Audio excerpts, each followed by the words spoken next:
चलिए, एक हमारा ये कॉन्सेप्ट आपके लिए बेहद ज़रूरी है। इसमें आप अक्सर गलती करते हैं, बहुत ज़बरदस्त गलती करते हैं, ठीक है।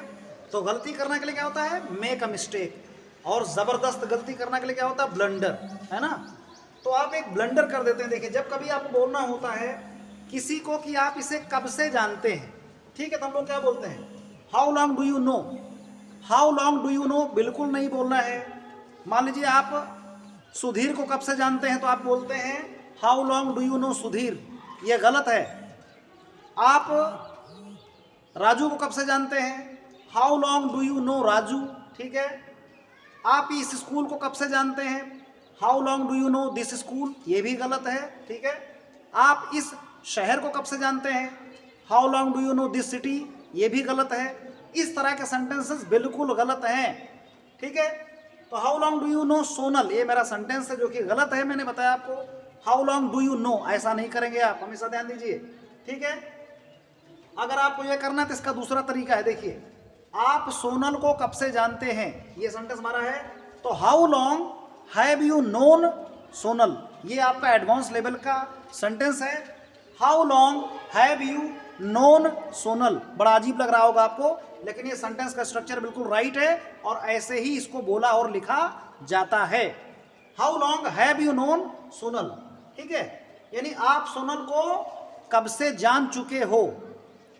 आप ये अगर निकालेंगे प्रेजेंट परफेक्ट टेंस का, तो वो वाला फंडा इसमें नहीं होता। इसलिए मैं बार बार आपको अवेयर करता हूं कि प्लीज़ आप ट्रांसलेट मोड पर इंग्लिश मत सीखिए। ट्रांसलेट मोड पर इंग्लिश नहीं सीखना, नहीं फंस जाएंगे।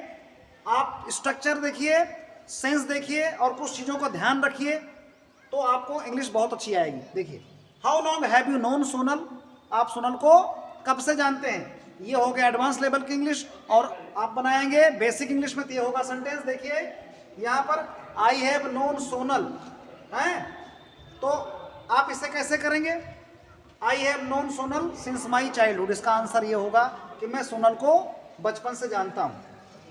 और यहीं पर देखिए ये सेंटेंस है, since when do you know Sonal, ये बहुत अच्छा सेंटेंस है।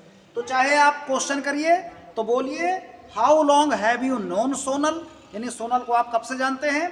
या अगला सेंटेंस में since when do you know Sonal, ये बोलेंगे कि सोनल को आप कब से जानते हैं। ये दोनों ही क्वेश्चन एकदम राइट हैं।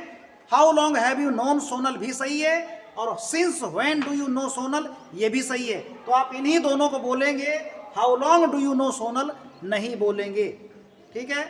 How long do you Sonal गलत है और ये दो सेंटेंस सही हैं, how long have you known Sonal अथवा since when do you know Sonal. आपको ये दोनों क्वेश्चन करना है।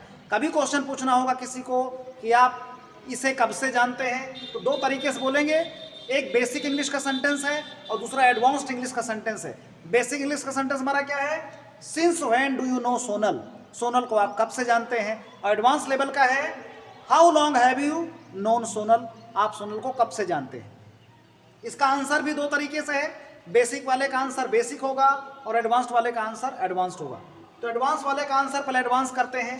How long have you known Sonal, आप सोनल को कब से जानते हैं, इसका आंसर होगा I have known Sonal since my childhood, मैं सोनल को बचपन से जानता हूँ। और बेसिक इंग्लिश वाला सेंटेंस लेते हैं, since when do you know Sonal, आप सोनल को कब से जानते हैं, इसका आंसर होगा I know Sonal since my childhood.